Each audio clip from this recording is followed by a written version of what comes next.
Here we are. Hello, everybody. Hello. Welcome to the Kicking the Bucket live stream.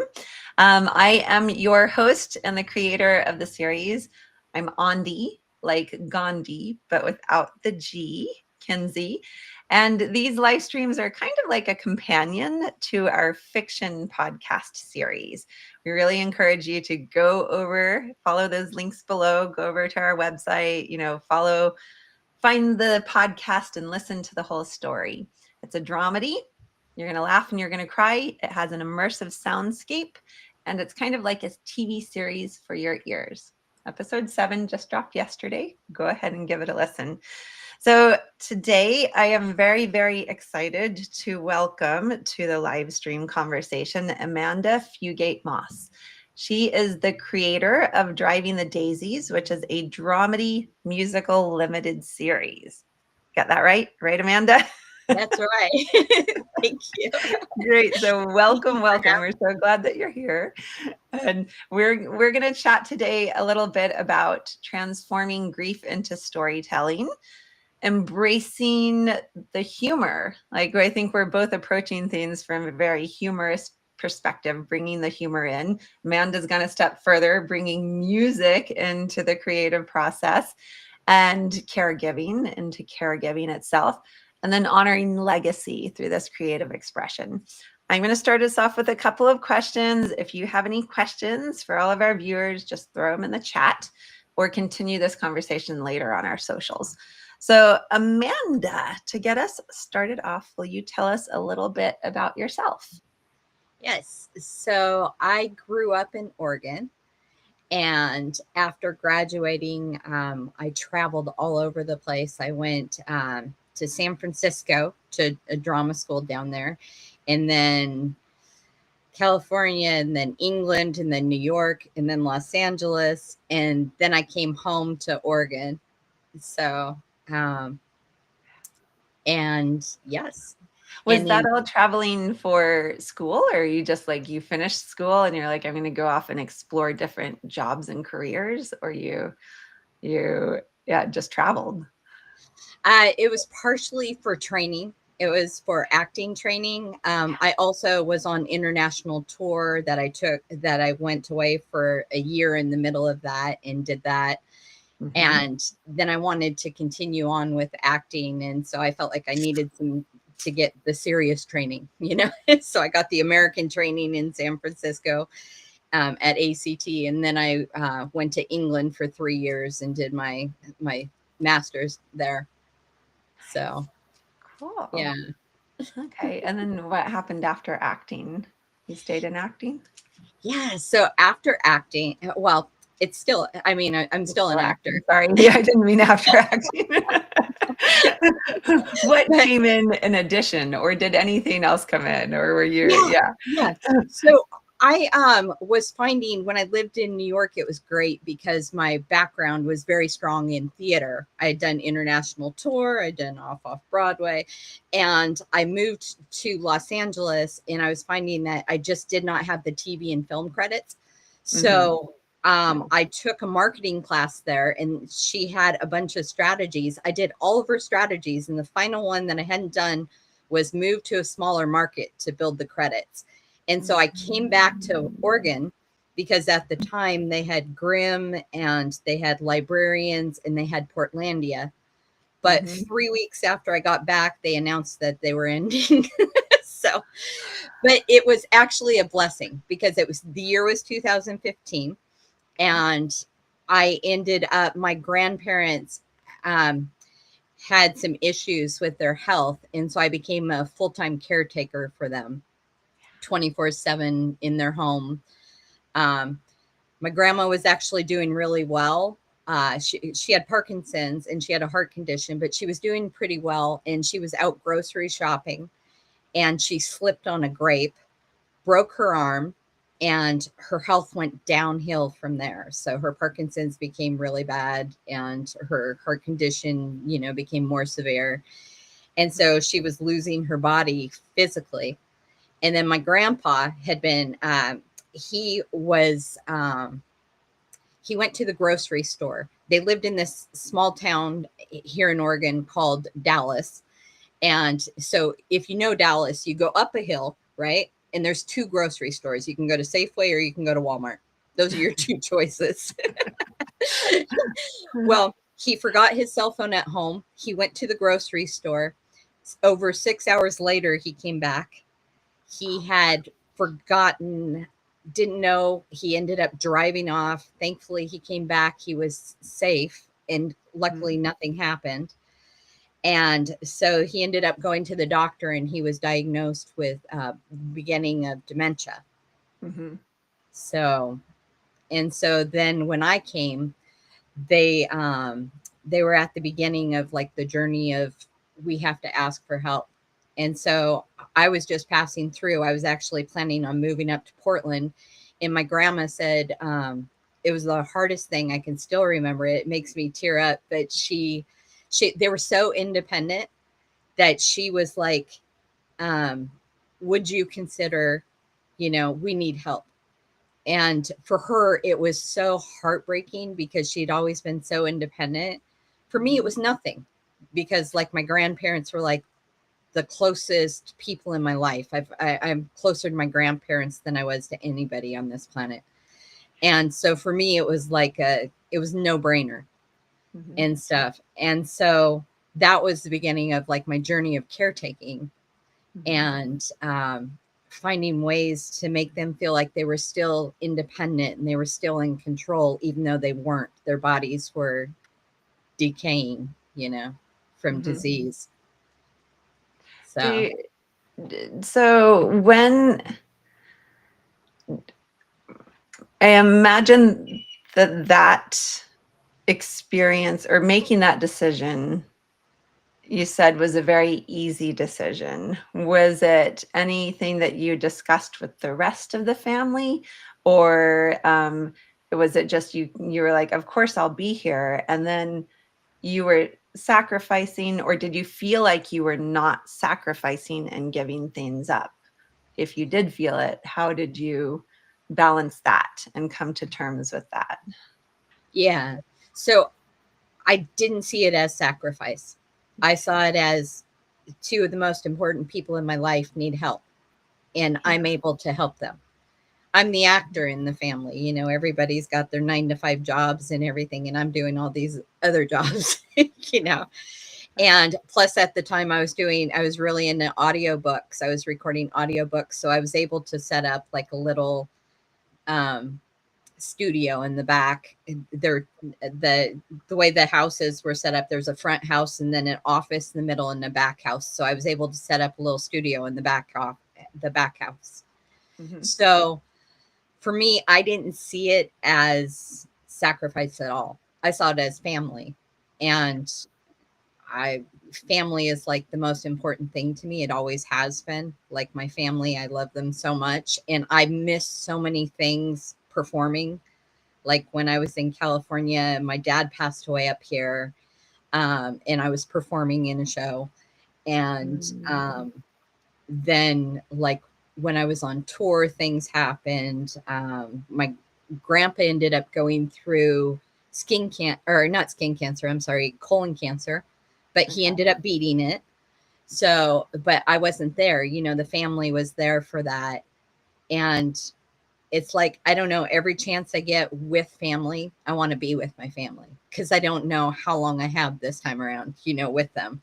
So, so I just saw it as they needed help. I was available, and I didn't see it as sacrifice. So, Yeah. Okay.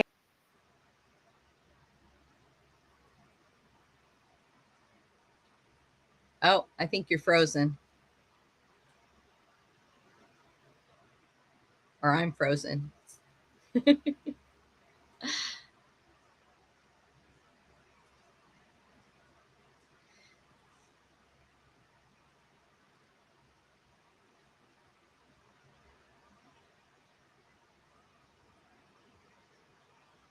It's frozen.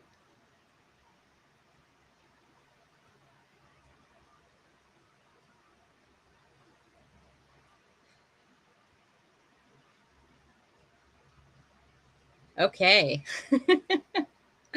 So, if I'm not the frozen one, then I'll keep talking. Um, I think something that is so important that I really learned with my grandparents is that you need to have your paperwork in order. I learned that first with them, and now I've learned it even more as I work as a notary, and I see it all the time. Um, I was very fortunate that with my family that they were able to get their paperwork in order. Um, and so with my grandma, we had a tragic accident where she passed away. And we had paperwork set up, partially paperwork set up before I got there and paperwork after I got there. And so I can't stress that enough. For my grandparents, they chose to have DNRs, or a do not resuscitate. And they had it up on the bulletin board in their office. So when my grandma had her accident and the EMTs came and everything, you're able to grab that do not resuscitate off the board, hand it to the paramedics.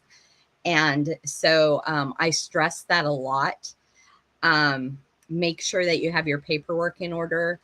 We were also able to, because they had their advanced directive set up, which is their medical, and then they had their do not resuscitate set up. And then they were able to also have, we set up their durable power of attorney. So when that happened, when that emergency happened, we were able to just grab the paperwork and go, because they life flighted my grandma from Dallas up to Portland. And then I had to, that took the stress off me, not having to worry about paperwork, not having to worry about getting things set up, and just being able to focus on my grandpa, because my grandpa was very confused. He was panicked. This is the woman that he was married to for almost 65 years. And so I was able to just grab the paperwork and then pack my grandpa up and then drive him up to the hospital. And it just made it so much more. And plus, when you're in an emergency situation, I don't know if you've ever been in one, it's like your brain shuts off almost. You kind of go on to this manual mode. For us, it was like he had called, I had to say, Grandpa, call 911. And I had to talk him through it and then talk to the operator on the phone. And so there's so many things going on that you're not really thinking of. You're just kind of in that survival mode of get things done, get ready, and get up there. So that's why you had mentioned paperwork. I try to focus on the paperwork. Make sure you have your, if you want a DNR, that can also be in your advance directive. It may or may not be. Have that somewhere in case an emergency does happen. If you're caring for someone, have your advance directive, which has all your medical wishes. Have your durable power of attorney, so somebody can help you out with your finances if you are not able to. And then, of course, and then keep that all with your, either your last will and testament or your living trust, depending on which one you choose to go with, or if you choose to go with both of them. You have all that together. So I can't stress that enough. So, uh-oh, I can't hear you.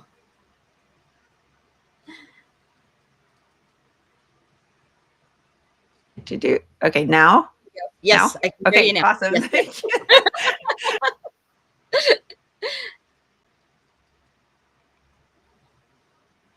Oh no, you're frozen again.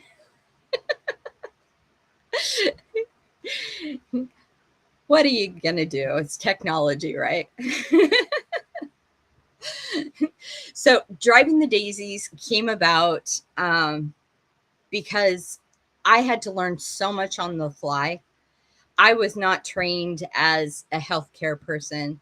I was trained as an actor. I had been an elementary school teacher. I was trained as so many different things that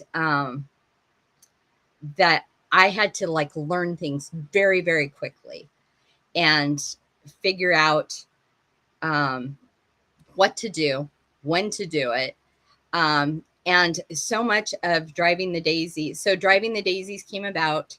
I originally started, I wrote a short called Impact, and it had won some awards at some festivals. But what was going on was that I was getting all kind of accolades, and I had all kinds of people writing me, telling me how much it moved them and how inspirational it was to them. But what I was finding was that I still felt like it had a darkness to it. So when I wrote Driving the Daisies, I knew that I wanted to be able to share information with the people, with the masses, and be able to get it out there. But there's so much dark stuff in there that I wanted to be able to have a lot of light in there too. And so when I created it, it was very important to me to keep humor in there and also to put music in there, in musicality. And so that's how it became a dramedy musical. um, what I really truly wanted to focus on was that I wanted people to be able to have support and be able to support their loved ones and find the things that are going to help them to have independence. So with my grandpa had dementia. Um, and it progressively got worse, of course. And then, and it got really bad after my grandma died. That's like where he really went downhill. Well, with dementia, first off, your brain, depending on what kind of personality you have, it's going to dictate what happens when you get dementia. So with my grandfather, he got dementia. And with his personality, he got aggressive. He could be aggressive, and his doctor had warned him.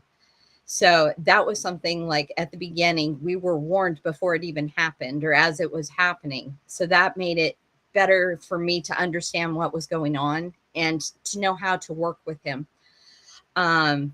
I also wanted to make sure with the dementia, as it progresses, I found that of course, all caretakers learn different things. Everyone handles things differently. But I learned that he was becoming more and more withdrawn. So it was imperative to me to figure out ways that I could get him out in public.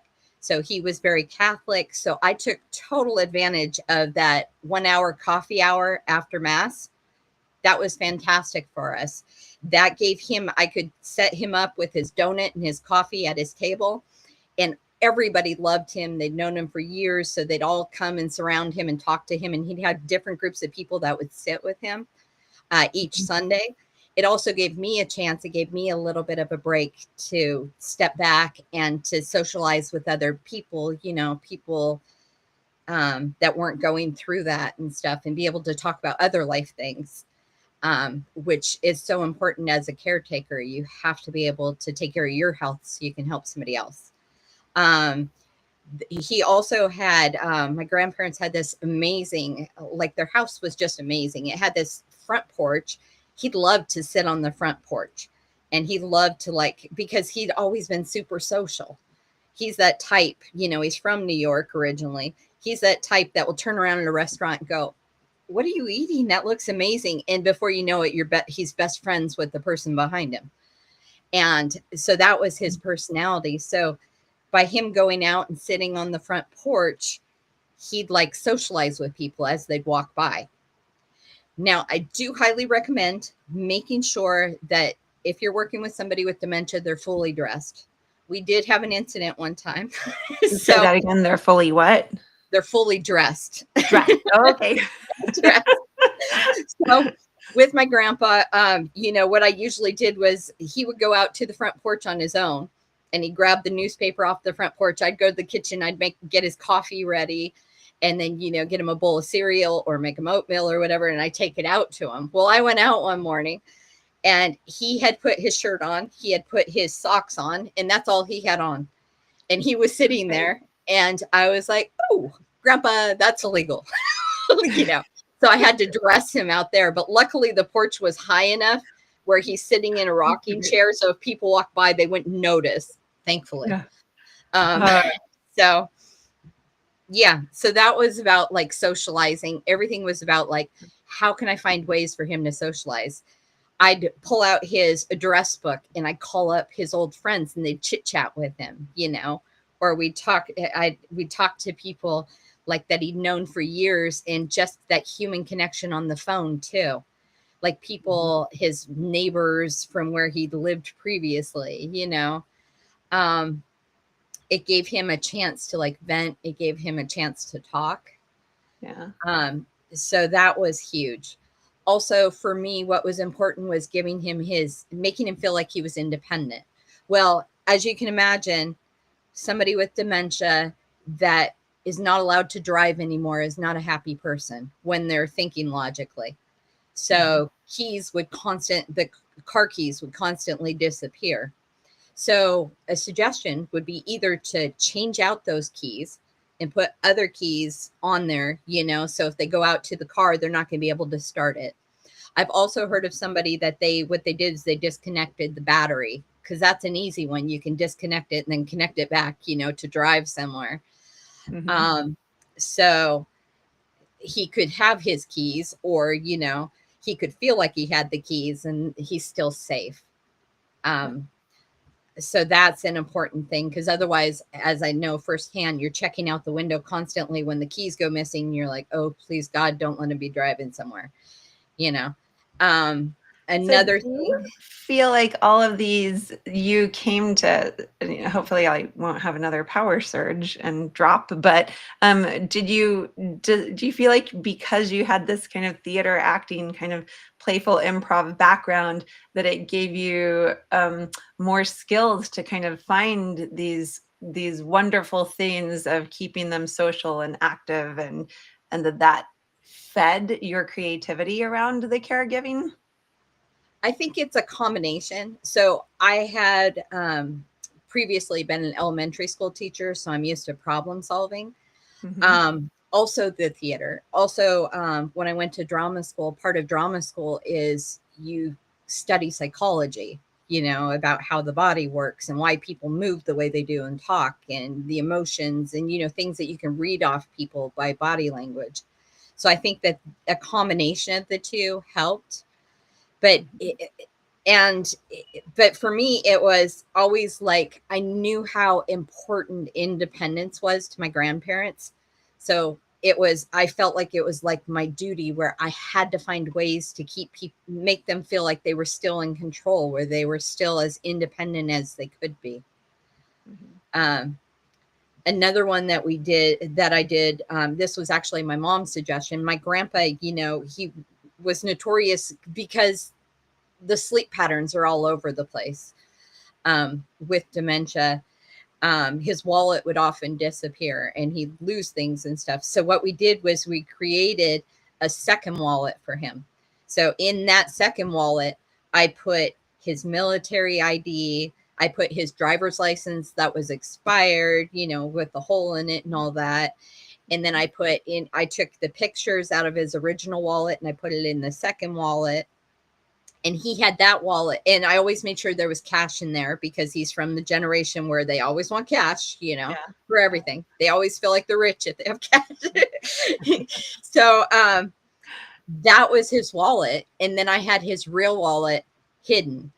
And then what would happen was, if we were going someplace, I would make sure that I transferred the information so he still felt like he was in control.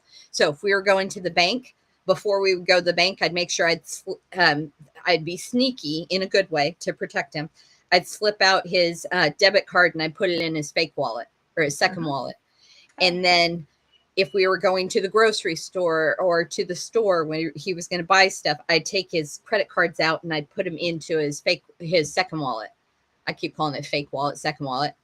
Or if he was going to the doctor's office, I would pull his medical cards out and I'd put them into that second wallet. And then I'd make sure that I transferred him back to his real wallet. We'll call him real, fake, second, first wallet, whatever. And that way he still felt like he was in control. So I was always looking for ways that I could support him by helping him feel like he was still in control, like he was still independent. And I did similar things with my grandma, but with my grandma, because she had Parkinson's, what I would do is I basically became her hands. So she loved to cook. So we'd spend all this time in the kitchen together, and I'd cook things, and she'd talk me through it. And that's how I learned to cook, because previous to that, I was always, it's embarrassing, but I was always a microwave diva. I cooked a lot of things in the microwave, or a few things in the oven. But with my grandma, because she was such a good cook and she talked me through it, she taught me how to cook, and she taught me the love and the passion of cooking. She also loved gardening. So she would buy, when she was out, she'd love to buy plants and she'd love to buy flowers and all that. And then I would plant them for her, and she'd talk me through it, and she'd sit on the porch. But that was our time together, where we could have a drink, and I could help her, and I could be her hands. So she still has her independence. She still has her mind. She's still thinking, but I'm able to physically be her hands for her. So I was always looking for ways that I could help them to feel independent still. Another thing that I think is so incredibly important, as I briefly mentioned before, if you are a caretaker, take care of your health. You can't take care of somebody else if you don't take care of your health. If you get run down and you get tired and you stop thinking, accidents can happen, things can happen. So I would take advantage of, with my grandfather, with his dementia, he was all over the place sleep wise. But what would happen is that he usually slept between certain hours in the morning. So I would take advantage of that time, and I'd use that time to take the dog, and I take the dog walking, and that would give me a breather. It would also give me time to like take care of my health. And at the same time, I'm walking the dog. And then I knew that my grandpa was safe because he was asleep. And then I could do that. Journaling is also a great way. Music is so, so important. I also used music with my grandfather, with his dementia, because when he'd get lost, he loved music so much, and he loved the crooners. So I could start singing and he'd join me. And if you work with somebody with dementia, you see that blank stare in their eye. It was like he'd come back a lot of times. So I'd utilize that music. So I'd start singing a song that he knew, and then he'd start singing with me. Or I could turn the radio on and put Frank Sinatra or Bing Crosby on, and he'd start singing along to it. And so I utilized that as a tool to bring him back. It's also a tool to bring up like the vibration in the house, and make it, you're already going through a tough enough time. Are they going to recognize me? What kind of mood? His he had sundowners pretty badly. It's usually nighttime when he got confused. So I could utilize that music to make it joyous in the house, as well as bring him back when he got confused or lost. So music, journaling, like I mentioned at the church, just taking that time for myself to like talk to other adults and just be able to have like adult conversations with somebody, who's all there mentally. What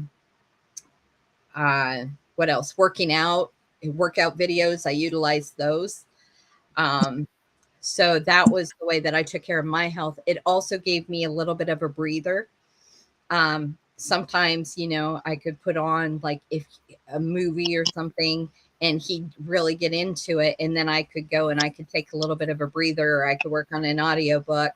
But that was giving me a chance to keep myself healthy so that I could work with him, and I could stay focused on him without, without feeling obligated or feeling, getting pulled down or whatever. So you have to look for those ways to like keep it going, Yeah. So. Sorry. I'm having these like power surges for some reason. So now I'm on my phone. So I hope you It can still all hear works. me. Yeah. It all works. So that thank you for continuing the conversation. So you're sharing all of this incredible information for caregivers. While I was off, have you gotten into, like, did the music lead into Driving the Daisies? How the series came about? I did. I spoke Yeah. about that previously. So Okay. that came about because I knew that I had to learn everything on the fly, and I knew that I needed to help people find ways to support their loved ones whose bodies are deteriorating. Yeah. Um, like I said, for me, the key was independence. Mhm. That's what Driving the Daisies is about. It's about helping people, your loved ones, as they're becoming more and more dependent, to feel like they're independent, which we hear a lot on your series, you Yeah. know, with the two characters. They're so afraid of becoming dependent. They're so afraid of being locked away in a facility that, you know, they're trying to decide what to do. And um It's like you mentioned your grandmother asking for help, and you said they were so independent and how hard it was to ask for help. yeah, she teared up. It was very emotional. See, now I'm getting emotional. Yeah. But yeah, Yeah. So yeah. then, did you talk about the bringing in the humor and the importance of bringing the humor into the creative, especially in aging and, the loss and caregiving? Yes. So as I had previously mentioned, so originally I wrote a short called Impact, and Mhm. it won multiple film festivals, and I was getting a lot of feedback, and everybody was loving it, and telling me their life stories. Like, I felt like I met all these people I didn't even know, you know, but it was fascinating how they were connecting to that, and that human connection. And Driving the Daisies is utilizing the same characters from Impact.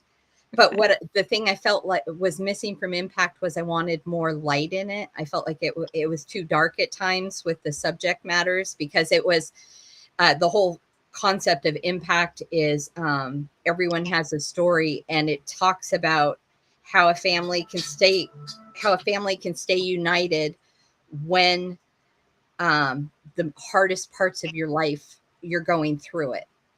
And Hmm. so there's a lot of darkness in it. And so when I got to Driving the Daisies, I'm like, you know what? This is so heavy. The subject matter is so heavy if you let it be. So you have to find those moments of light. Just like when I was caretaking, I had to find those moments of light Yeah. to keep going, you know, and to keep like I to keep everybody knowing. I don't know how to say it. Um, I had to keep going with the light so that I didn't get dragged down with the darkness. Yeah. Because if I get in a dark place and I get in a depressed place as a caretaker, then I'm going to drag that onto my grandpa, and that's going to make it a million times worse. And it's going to get him down into a dark stupor, you know, which is not going to help his disease. And so I was always looking for the light, especially when we went. My grandma died, as I mentioned, in a freak accident. She actually was walking by a fireplace, caught on fire, dropped and rolled. They life flighted her, and she passed from it. And then I learned from his doctor that it's more common than you think with older people, that a lot of older people have issues with fire, you know? And Mm. so that was such a dark time, you know, like when that all happened. And then my grandpa, and he's already getting confused, and he knows there's something going on with his mind, but he doesn't know quite what it is. And you can see it on his face, you can read it. Mhm. And then he's having to deal with his wife, you know, who got induced into a coma and then passed away. And so there was all this darkness, as there was, Mhm. that we had to look for the light, you Yeah. know, because you need that light to keep going. You need that human connection to keep going. That's why I'm always looking for, when I was always looking for ways that I could get him connected, you know, whether it's the porch, whether it's the going to the grocery store, or to, you know, the bank or whatever, or to church. That's so incredibly important to get that human connection going, you know, and to find the light in everything, you Yeah. know. So another thing that I didn't mention, so I ended up having to, so as his dementia became worse, and, you know, like, as I mentioned, his personality made him physically violent, you know, when he'd get upset. I had to find ways that I could still support him. One of the issues that we ran into was showering. With dementia, I learned that people with dementia often become fearful of water. And so he stopped bathing. So he was, you know, well groomed, bathed regularly, normally. And then with the dementia, when it really kicked in and stuff, he stopped bathing. So what I ended up having to do is, after talking to his doctor, we ended up bringing in respite care. And that's where the nurse comes in. She goes through, checks his vitals and everything. And then we put together a plan. So I knew with his plan, I needed somebody that was going to help him shower. I knew it was not going to be a man with his personality. There was no way he would let a man help him with that.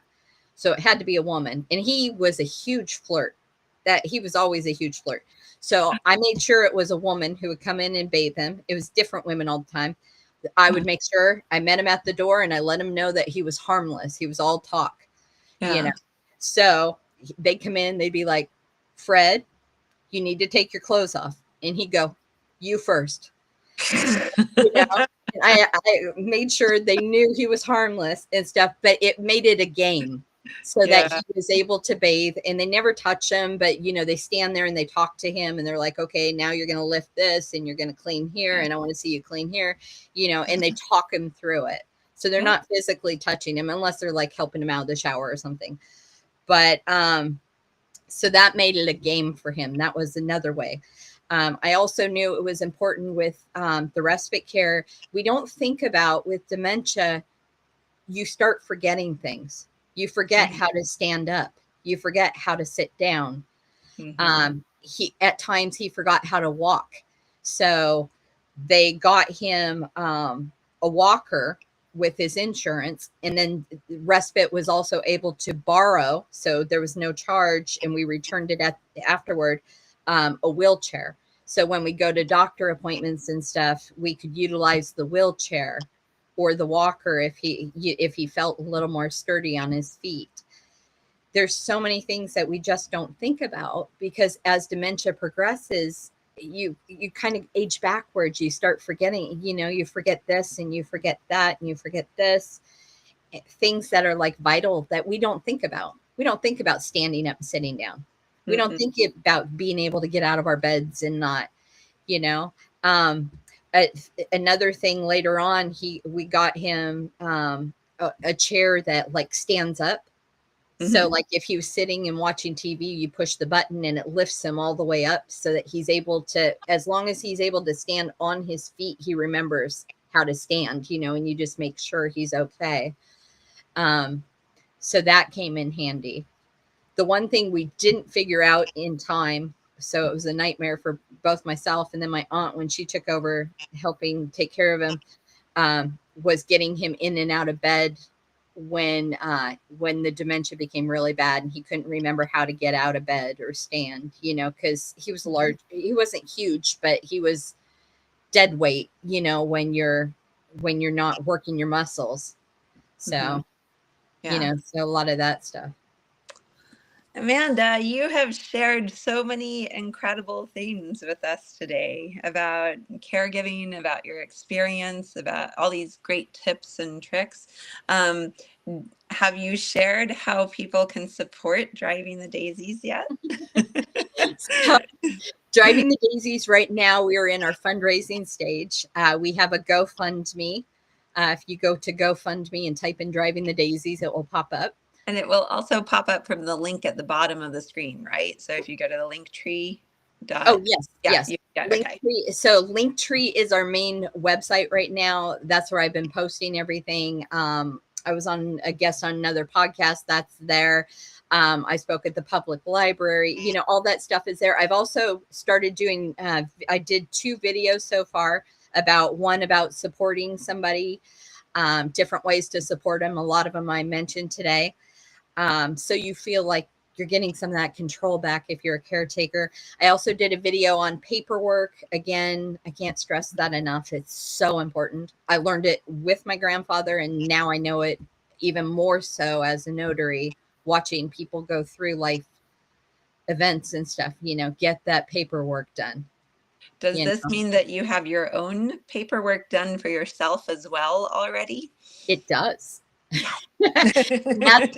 That's thanks to my mom. When I turned 40, my mom was like, "Where's your paperwork?" Yeah. But if anything, we learned from COVID that, you know, it doesn't matter what age you are. People Mm-mm. were passing in their 30s and 20s, and, you know, some of them had assets and, you know, families to look after and stuff. You know, you want to get that paperwork done, make sure you're protected and your loved ones are protected. Yeah. So, Yeah. I know some people say we should start it when we're 18. It should become a conversation every year. You revisit it and just review your stuff. And I don't think that's a bad idea, to be honest. If you saw some of the situations that I've been in as a notary and stuff where people are like waiting till the last minute and they're barely getting it done in time, you know, it's crazy. You know, why put that stress on yourself? And again, like I was mentioning with my grandma when she had her freak accident, my brain went to jello. It went into like survival mode. It went into, okay, I need to talk to the EMTs. Okay, I need to get my grandpa packed up. Okay, I need to get my grandpa up to the hospital in Portland. I didn't have time to think about things like paperwork. And yet that's one of the most crucial things, you know, when you go up there, when that ambulance showed up, I needed that DNR, you know, for her, you know. mm-hmm. It's so important that if you have it, you don't have to think about it. It's just there, you know. So, and that's why I did Driving the Daisies. It's just, there's so much information, and there's so much information out there, and it's not all good. Yeah. And, or you don't know where to look, you know, and stuff. So the more information that I can get out there, the better, you know. Oh, you can. So if you go to our link tree, we also have Driving the Daisies on Instagram. We have it on Facebook. I have it on, what's it called? Instagram, Facebook, Blue Sky, Pinterest, X, TikTok. TikTok. That's Okay. the other one. Yes, I have it on Instagram, Facebook, and TikTok. There's all Driving the Daisies accounts. So, and you can follow. I kind of like the TikTok because I can put music to it and make it more exciting, you know, whereas the other ones I'm just talking or, you know, so Yeah. posting the information. Cool. Excellent. Okay. Well, everybody follow Amanda and Driving the Daisies. Thank you again so much for being here and holding down the fort while I was not here for half the conversation. We look forward to Driving the Daisies. You can also follow Kicking the Bucket, the stuff. You can go to our website. That'll take you to the restream of this conversation as well. And next week we have Allison Benavides from Golden Pathos Healing and licensed clinical social worker. So please join us again next week. And Amanda, thank you. Thank you so much. Okay, we're gonna sign off now.